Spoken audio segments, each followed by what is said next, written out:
If the world turned upside down tomorrow, would you have enough silver to stay grounded? Good evening, folks, and welcome back to another episode of Silver Dad Knows. Remember, always live with no edits. If this is your first time here, hit that subscribe button now, as you're going to like what I'm about to say. So, as you can see right here to my right, I am featuring a super adorable, precious, amazing Dogecoin piece. So right here, the verse depicts a Shiba Inu, and they're very, very attractive Japanese dogs. This Japanese working breed accidentally became the symbol for Dogecoin due to the joke that started the cryptocurrency in the first place. The developers of Dogecoin found the Doge memes circling the web in 2013, hilarious, and developed Dogecoin as a joke based upon this. The dog often featured in the Doge memes was a Shiba Inu, making it the perfect fit as the logo, of course. So if you're wondering its origins, I'm giving you pretty solid facts here. What's really nice is the reverse face right here. Just want you to see everything here. Very, very nice, very, very nice. But yes, the reverse face comes with an image featured on countless cryptocurrency themed releases since 2011. There is a Bitcoin piece, and I believe it has a very, very similar reverse. The design element was first created for the original Bitcoin Silver Round release and has been used on various other issues of cryptocurrency rounds. The circuit-style design includes a date mark identifying these Dogecoin Silver Rounds with a 2021 date mark, and you can see it right there. And what's real nice is I'm still seeing these as low as 37 to 40 bucks with free shipping, and I think that is just great, especially for what you're getting. Really, really nice, really, really cute. Very original, aside from that, and just fun. You know, if you're a crypto stacker, you're a silver stacker, you're a hybrid of both, it's the perfect coin to own and to get tubes of, because chances are you could probably get them closer to spot if you really, really look around. Real quick, before I continue, I want to give a quick shout out, and this is to Silver Sleuth 007, loyal subscriber of mine, comment from yesterday evening. Great topic, absolutely, on precious metals. I have been limiting the amount of fiat I keep in a bank to only cover obligations for the next week or so. It is way easier with the internet and fancy phones we have nowadays, and worth the hassle. I have been scoping out other physical assets for when I sense a run on the banks. Any disposable fiat stacked will hit the streets, but not to the bank. Horse farm, donkey farm, goat farm, chicken farm, backhoe dealer, off-road motorcycle dealer, gravel pit operator, etc. I'll take a big hit in the States if my real estate doesn't close before the crash, but it is what it is where I is. Great comment coming right there from Silver Sleuth 007. And yes, you know, people don't underestimate these bank runs. Understand that there is supposedly $8 trillion out there of our money, $8 trillion.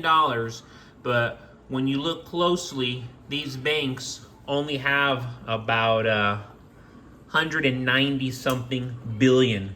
So they don't even have 10% of what they're supposed to be guaranteeing, supposedly. And supposedly, we're all insured up to $250,000. But when you do the math, we are far from it. I remember what it was like in 2020 when the world seemed to turn upside down overnight.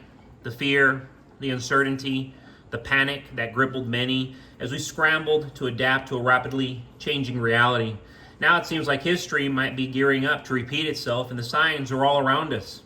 We're seeing reports from all corners of the globe: India, China, Pakistan, countries on high alert, bracing for something ominous.